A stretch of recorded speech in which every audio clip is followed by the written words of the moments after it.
একজন সাংবাদিক ইলিয়াস বাইরে থাকেন, উনি একটি ইন্টারভিউ নিয়েছিলেন প্রায় 2 ঘন্টা এবং সেই ইন্টারভিউতে ছিল মেজর ডালিমের ইন্টারভিউ এবং মেজর ডালিম অনেকগুলি কথা বলেছেন।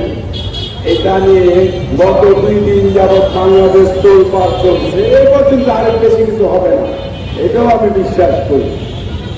তবে আমার কাছে মনে হয় যে আমরা অনেকেই বাংলাদেশ জিন্দাবাদ স্লোগান দিয়ে থাকি, কিন্তু এই যে বাংলাদেশ হওয়ার পরে বাংলাদেশ জিন্দাবাদ যে স্লোগানটা দেয় সেটার রূপকারকে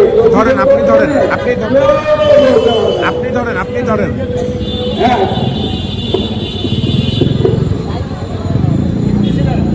আমার এক সহকর্মী দুইটা তো পাশাপাশি আমার এক সহকর্মী বললো যে না, বলতে পারবো না। অর্থাৎ আমরা যে বাংলাদেশ জিন্দাবাদ দেই, সে বাংলাদেশ জিন্দাবাদ কিভাবে উৎপত্তি বাংলাদেশ হলো এটা তো কেউই বলতে পারে না।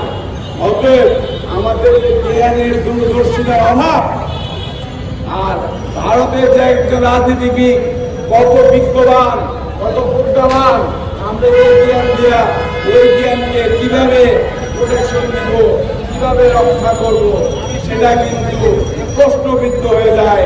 তাই আমাদের নেতাদেরকে আন্তর্জাতিক মানের জ্ঞান আহরণ করতে হবে।